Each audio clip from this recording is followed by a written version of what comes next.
இந்த நாடு என்றும் நன்றியை மறந்ததே கிடையாது. அத்தகைய வசதிகளாம் இருந்ததனால் தைரியமாக போராடி நம்முடைய படை வீரர்கள் எவ்வளவு துணிவோடு தைரியமாக போராடினார்கள் என்று நினைத்தாலே நான் ஒரு பக்கம் மகிழ்ச்சி. ஒரு அடி ஓடுறோம், ஒரு இன்ச்சு 2 இன்ச்சு நான்லாம் உயர்ந்து இருக்கேன், முன்ன விட அதிகமாக வந்திருக்கேன். காரணம் அதை பார்த்து அதை கை வந்து காலை வந்து உடல் வந்து போனாலும் உறுதியை தளராமல் ஆர்வத்துடன் முன்னோக்கி போய் கொண்டே இருக்கின்றார். பின்னால் பார்க்கறதில்லை, திரும்பி பார்க்கிற பழக்கத்தை விட்டாங்க, பின்னால் போய் கொண்டிருக்கிறார். பாகிஸ்தான் இடத்துல ஏராளமா நவீன கருவிகள் அமெரிக்கா கொடுத்தது, அவங்க கொடுத்தது, இவங்க கொடுத்தது, இவங்க கொடுத்ததெல்லாம் அங்க இருக்கு. பாகிஸ்தான் என்ன நினைச்சாங்க, இதை வச்சுக்கொண்டு நம்ம விரட்டி அடிச்சுக்கலாம் நினைச்சாங்க. நான் என்ன நினைச்சோம், நம்மகிட்ட அந்த கருவி இல்லைன்னா கூட மண்டையில முட்டு வச்சுக்கோங்களேன், நம்ம மண்டையா வச்சு உடப்போம், அவனை விடுறதில்லை என்று பலமாக நாம் உறுதியாக இருந்து நாம் போர் வீரர்கள் சண்டை செய்தார்கள். போர் வீரர்களுக்கு பின்னால் இருந்தவர்கள் எவ்வளவு துணிவாக இருந்தார்கள். பஞ்சாபியர்கள் ரொம்ப தைரியமானவங்க, ரொம்ப துணிவானவங்க, வீரர்கள். அந்த காட்சியை நாம் பார்த்தால் பழைய காலத்தை பிராணத்திலாம் சொல்றான், பாரத போர்ல படைகள் போகும்போது வழிவேண்டக உற்சாகமாக வரவேற்றதும் பெரிய வரவேற்பு எல்லாம் பற்றி சொல்றாங்க இல்லையா, அதான் நாம் வர்றேன்னு நினைச்சோம், எழுதி வச்சுக்காங்க. இத பார்த்தா உண்மைதான், அதெல்லாம் அப்படி நடந்தே நம்ம அன்னைக்கு இப்ப நடந்திருக்க. 1 மைலுக்கு ஒரு கேண்டீன் இருக்கும், இலவசமா நான் போர் வீரர்கள் போற இடங்கள்ல அந்தந்த கிராமத்தை சேர்ந்தவங்க குழந்தைகள், ஆண்கள், பெண்கள், மாணவர்கள், மாணவிகள் எல்லாம் ஒன்னா உட்கார்ந்து வந்து நின்று அவர்களுக்கு வேண்டியவையெல்லாம் கொடுத்து அனுப்பிக் கொண்டே இருந்தார்கள் கடைசி வரை. அதோடு மட்டுமல்ல, பாகிஸ்தானிகள் பாராசூட்ல இருந்து கீழே இறக்கிட்டே இருந்தான். அவளை பிடிக்கணுமா இல்லையா, அவளை பிடிக்கிறதுக்கு நம்ம போலீஸ் படையும் படை வீரர்களும் போனா சண்டை போடுறது அங்க ஆகணுமா இல்லையா, அந்தந்த கிராம ஜனங்களே பொறுப்பு எடுத்துக்கிட்டாங்க. ரொம்ப தைரியமானவங்க சொல்லிட்டாங்க, யாரும் போலீஸ் எங்களுக்கு வேண்டாம், நாங்க பாத்துக்கிறோம். உங்களுக்கு இந்த ஊடுருவிகள பாராசூட்ல இருந்து வந்தவங்கள நாங்க எமரோகத்துக்கு அறிவிப்படுவோம், நீங்க ஒன்றும் கவலைப்படாது. அநேகமா அந்த கிராமங்கள்ல எக்ஸ் சர்வீஸ் மேன் இல்லாதவங்களே கிடையாது, போங்களேன் எல்லாம் பட்டாளத்துக்கு போட்டு அவங்க ஒன்றும் பயம் இல்லை. தீவத்தோடு அவர்கள் திரட்டி பிடித்து கொடுத்தார்கள். அதோடு மட்டும் இல்ல, கிராமத்தில் இருக்கிற விவசாயிகள் தாங்கள் பயிர்களை அழித்தார்கள். நல்லா 80 இடத்துக்கு மேல இருக்கு சோளத்தட்டைகள், கரும்பு, கம்பு போன்ற பயிர்கள் ஏராளம் வளர்ந்திருந்தது. அங்கிருந்து பாராசூட்ல இருந்து வந்து அங்க உள்ள உட்கார்ந்து ராத்திரி தெரியறதில்லை, கண்டுபிடிக்க சிரமமா இருந்தது. என்ன பண்ணாங்க குடியானவங்க விவசாயிங்க, யாரும் சொல்லல, அவன் பாட்டில் அறுக்க ஆரம்பிச்சு. இந்த ஒளியிற அறுத்தறி நான் ஒருத்தர் கேட்டேன், இந்த பயிரெல்லாம் அழிக்கைகளே என்னத்துன்னு. அழிக்காம என்ன பண்றது, பின்னால் இருந்து சண்டை போடலாம் நினைக்கிறான். நம்முடைய வீரர்கள் பின்னால் சண்டை போட்டு கொண்டு இருக்காங்களே, அவங்களுக்கு நாங்கள் உதவி செய்ய வேண்டாமா, அவருடைய கவனம் இங்க வரணுமா, நாங்களே ஒழிச்சுடுவோம். ஒழிய விட்டா தானே, ஒழிய கிடந்தா தானே, பயிரெல்லாம் அழிச்சுட்டாங்க. அது மாதிரி ஒவ்வொருவரும் விவசாயிகள், குடியானவர்கள், குழந்தைகள், மாணவர்கள், மாணவிகள் அவர்கள் ஆர்வத்தோடு போலீஸ்காரங்களுக்கும் பறவைகளுக்கும் வேலை வைக்கக்கூடாது, அவ பின்னால்தான் போகும் சண்டை, இங்க வரக்கூடாது என்று தைரியமாக இருந்தார்கள். நாம் போயிருந்த இன்னைக்கு முன்னாள் ராத்திரிக்கு ஒரு 10-20 தடவை குண்டு போட்டிருக்கோம். அவசரத்துல பல இடங்கள்ல குண்டு போட்டிருந்தோம். நாங்க போய் சேர்றதுக்கு 1 மணி நேரத்துக்கு முன்னால குண்டும் போட்டிருந்தோம். நம்முடைய பறவைகளை சேர்ந்தவர்கள் 2 விமானத்தை ஏரோப்ளைனை அடிச்சு சுட்டு கீழே தள்ளிட்டான். உள்ள போகும்போது குண்டு விழுந்த ஊர் மாதிரியாவது, விமானம் சுட்டு கீழே விட்டப்பட்ட ஊர்கள் மாதிரியா தெரியல. பரபரப்பு ஒண்ணும் வேணும். குழந்தைகள் பள்ளிக்கூடத்துக்கு அவபாட்டில் போய்கிட்டு இருக்காங்க, கடைகள் வியாபாரம் நடந்துகிட்டு இருக்கு, வண்டி விவசாயம் பண்ணிக்கிட்டு இருக்கான், பஸ் போறவங்க போய்கிட்டு இருக்கான், வேலை விபாட்டு நடந்துகிட்டு இருக்கு. ஒரு விதமான பதட்டமும் இல்லாம நிதானமாக எவ்வளவு உறுதியாக இருந்தார்கள். ஒரு இடத்துல அதற்கு முன்னால் விழுந்த குண்டு பட்டு விழுந்த ஒரு வீடு, பாதி கட்டணம் போச்சு, பாதி இருக்கு. அந்த வீட்டில் இருக்கக்கூடியவங்க தங்களுடைய சாமான எல்லாம் வெளியே போட்டு கட்டில படுத்திருக்காங்க. எவ்வளவு தைரியமா சந்தோஷமா இருந்தாங்க, எவ்வளவு வீரத்தோடு இருந்தாங்க. அவ்வளவு திடமாக இருந்ததுனால்தான் நம்முடைய படை வீரர்கள் பின்னால் போக முடிஞ்சது. அதனால அந்த உரிமை நமக்கு வந்தாச்சு, முடிஞ்சு சமாதானத்தில் இருக்கிறது பேரு. அப்படிதான் சீஸ் பெயர் நடக்குது. பாகிஸ்தான் சும்மா இருக்கிற இல்லையே, சொல்ல விடாம கொடுத்துக்கிட்டு இருக்காங்க. இது சண்டை போது நல்லது போல இருக்கேன்னு தீரும் போல் இருக்கு. உட்காந்துக்கிட்டே தொந்தரவு பண்ணிக்கிட்டு இருக்கான். ஏதோ நான் தொந்தரவு பண்ணுவோம் அவனுக்கு தெரியாது.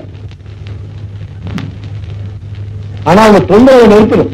எப்படி நிறுத்த முடியும்? ஐக்கிய நாட்டு சபையெல்லாம் கொஞ்சம் தைரியம் உரிமை பண்ணிடலாம். பஞ்சாயத்து சபை என்ன பஞ்சாயத்து, நம்ம கிராம பஞ்சாயத்து மட்டும் மாதிரி போடக்கூடாது. கிராமத்தில் எப்படி பஞ்சாயத்து பண்ணுவாங்க? ஒருத்தர் போக்கிரியா இருந்தா அவங்க பயந்துக்கிடுவோம். ஏப்பா பஞ்சாயத்து இப்படி பண்றேன்னா அவன் பையா சொல்றாங்களா இல்லையா? அப்படியா இருக்கிறது? ஐக்கிய நாட்டு சபையில பெரிய பெரிய தலைவர்கள், பெரிய பெரிய தேசம் சேர்ந்தவங்க இருக்காங்க. என்ன அவங்க தைரியமா சொல்றான் பாருங்க. என்ன அல்டிமேட்டம் கொடுக்குறான், எச்சரிக்கை செஞ்சுக்கிறான். 3 மாசத்துக்குள்ள தீர்ப்பு கொடுத்தாட்டா இதை விட்டு போயவே சொல்றாங்களே. என்ன அர்த்தம்? அது எச்சரிக்கை தான். என்ன மிரட்டலாம்? என்ன மிரட்டுக்கு ஒரு ஞாபகமா? என்ன அது மாதிரி போக்குல பூட்டா அப்ப ஐக்கிய நாட்டு சபைக்கு மரியாதை கூடுமே. அந்த மரியாதை காப்பாற்றிக்க வேண்டாம். நியாயம் நடக்கணும். அப்பதான் இது எல்லாருக்கும் நம்பிக்கை. போய் சொன்னா நியாயம் நடக்கு என்று சொல்லணும். யார் தப்புனா நான் தப்பு, நீங்க தப்புன்னு சொல்லிட்டு நான் தப்பு பண்ணி தப்பு சொல்லியிருந்தாங்கன்னா நான் தப்பு திருத்திக்கலாம். தப்பு யார் சொன்னாலும் நடுநிலைமை இருந்து நியாயம் வழங்க வேண்டாமா? அந்த உறுதி வரணும். இல்லைன்னா என்ன ஆகும்? ஐக்கிய நாட்டு சபை மேல நமக்கெல்லாம் ரொம்ப மரியாதை. அந்த சபை நன்னா இருக்கணும், பலமா இருக்கணும். உலகத்தில் வரக்கூடிய குழப்பங்களையும் துன்பங்களையும் தடுத்து நிறுத்தி உலகத்தில் அமைதி உண்டாக்கக்கூடிய சாதனமாக இருக்குன்னு நம்ம எல்லாம் ஆசைப்படுறோம். அதற்காக நாம் அதுவும் ஒத்துழைக்க வேண்டிய அவசியம். அத்தகைய நல்ல நிலைமை உண்டாக வேண்டும் ஆசைப்படுறோம். அதனால இருக்க வேண்டிய ஒரு சபை சரியாக உலகத்து சமாதானத்தை நிறுத்தும். இல்லைன்னா என்ன ஆகும்? பழைய லீக்கப்டேஷன் கல்வியுமா உங்களுக்கு ஒரே போராட்டத்தில் அது பலகீனமா போச்சு. காரணம் என்ன? ஹிட்லருக்கு முசோலினிக்கு பயந்து பலகீனமா போச்சு. அப்ப மிரட்டாம் முசோலினி ஒருத்தர் மிரட்டலாம், ஹிட்லர் ஒருத்தர் மிரட்டலாம். கொஞ்ச நேரம் ஹிட்லர் கூட சேர்ந்து தாக்கா பண்றது, இன்னொரு பக்கம் முசோலினி கூட சேர்றது. இப்படி சேர்ந்து பங்கு போட்டு கொடுத்தான். சரி, அபிஷேகம் வேணுமா எடுத்துக்கோ, ஆசியா வேணுமா எடுத்துக்கோ, செப்போசோ வேணுமா எடுத்துக்கோ. அது மாதிரி நீ உட்கார்ந்துட்டு காசு வேணுமா எடுத்துக்கோன்னு சொன்னா எங்க இருக்கு? அப்படிதான் பஞ்சாயத்து நீக்க பேச கதையா இது? அதை மறந்துருங்க. அந்த அத்தியாயம் முடிஞ்சு போச்சு. இது புடிக்காது. என்ன ஆசைப்படும்? அயுப்கான் ஒரு பக்கம், நாகேதும் ஒரு பக்கம். வீட்டுல இருந்து சூழ்நிலை வச்சுக்கோங்களேன். மிரட்டுவாங்க, 2 பேருக்கு இருக்கோம், விடமாட்டோம். அப்படின்னா என்ன ஆகும்? எந்த மகா யுத்தத்துக்கு முன்னால ஐரோப்பா என்ன நிலைமை வச்சு அதே நிலைமைக்கு ஆசையா இருக்கு. ஹிட்லர் முசோலினி மிரட்டான், ஐரோப்பு நாகேது மிரட்டுறான். இந்த சர்வாதிகாரிகள் சேர்ந்து மிரட்டி ஆசியாவை தங்களுடைய ஆதிக்கத்தில் வைத்துக் கொள்ள வேண்டும் என்று விரும்புகிறாங்க. இந்த விருப்பம் ஐக்கிய நாட்டு சபைக்கு இருக்கான்னு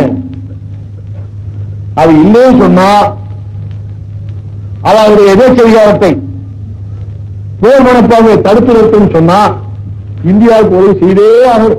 வேற வழி இல்லை. ஜனநாயகத்துக்காக செக்குலர் மதசார்பற்ற ஒரு நாடாக இருந்து ஒன்றாக சேர்ந்து கூடி வாழக்கூடிய ஒரு மனப்பான்மையை வளர்க்க வேண்டிய ஒரு நாடாக இந்தியா இருக்கு. உலகத்தை எல்லாரும் கூடித்தான் வாழணும், சண்டை போட்டு வாழக்கூடாது. சண்டை போட்டா வாழ்வாங்க. அதை எடுத்துக்காட்டாம இருக்கும். எந்த ஜாதி, எந்த மதம், எந்த சேர்ந்தாலும் ஒன்றாக இருக்க வேண்டும், எல்லோருக்கும் ஒரு உரிமை இருக்க வேண்டும் என்றெல்லாம் நாம் மனதில் வைத்துக் கொண்டு ஒரு அரசியல் அமைப்பை அமைத்திருக்கிறோம்.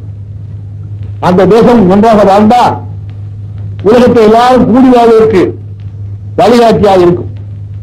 இந்த தேசத்தை ஆக்கிரமிப்புக்காக ஒப்பிச்சுட்டா சைனாக்காரங்கிட்ட ஒப்பிச்சு. சைனா ஜனங்கள்கிட்ட சொல்லல மாசம் முட்டை. பாகிஸ்தான் ஜனங்கள்கிட்ட சொல்லல ஐரோப் ஒப்பிச்சுனா சொல்றீங்களா? ஒப்பிச்சமாகும் இங்கே நானாகும் போது வச்சுக்கோங்களேன். போட்டாங்கன்னா அமெரிக்காவுக்கும் பிரிட்டனுக்கும் யோசனை பண்ணி பாருங்க. கேட்டாங்க சொல்றாங்க பாகிஸ்தான் சைனா கூட போடுவோம், அதுக்காக நான் விட்டுறக்கூடாது, அதுக்காக என்ன மாதிரி பண்ணணும்னு சொல்றீங்க. ஒவ்வொருத்தரும் மிரட்டாங்க வச்சுக்கோங்க. என்ன ஆகும் நான் கேட்கிறேன். நாம் என்ன சொல்லணும் உலகத்துக்கு? எங்க நாட்டுக்கு விரோதமா யார் போர்க்கொள்கை கொடுத்தாலும் எங்க நாட்டு விரோதியாக யாரா இருந்தாலும் சரி, யாரா இருந்தா நமக்கு என்ன? நம்ம தலையில கொண்டு போறதுக்கு, நம்மளை அடிக்கிறதுக்கு போர்க்கொள்கை கொடுத்தா அவன் கூட்டாளியா விரோதியா? ஐயா சொல்லுங்க. பஞ்சாயத்து சபை என்ன பண்ணும்? சண்டை போடாதுன்னு சொல்லணும். இல்லைன்னா உனக்கு ஒரு கம்பு வச்சுக்கோ, கிராமத்துல நீ ஒரு கம்பு வச்சுக்கோ, நீ ஒரு கம்பு வச்சுக்கோ, நீ ஒரு வாரம் வச்சுக்கோ, அவனுக்கு ஒரு வாரம் வச்சுக்கோ. அப்படின்னா என்ன அர்த்தம்? வெட்டிக்கோ குத்திக்கோ அதாவது என்ன என்ன நியாயம் கேட்கிறேன். நாம் போல் வேண்டாம், நமக்கு சண்டையே நமக்கு தேவையில்லை. ஆனால் போர்க்கை குறித்து சண்டையா உண்டாக்கிட்டு இருக்கீங்க. ஏன் உண்டாக்கணும் நான் கேட்கிறேன். ஆனால் இப்ப சமாதானம் பொறுக்கு, சமாதானத்துக்கு நீங்க எல்லாம் பொறுப்பு. ஐக்கிய நாட்டு சபை எல்லாரும் பொறுப்பு, நாங்களும் பொறுப்பு. உங்களுடைய சமாதானம் ஞாபகமா இருக்கணும். நாங்க என்ன பண்ணுவோம்? பாகிஸ்தான்ல இருந்து நாங்க போக வரலாம் சமாதானத்துல.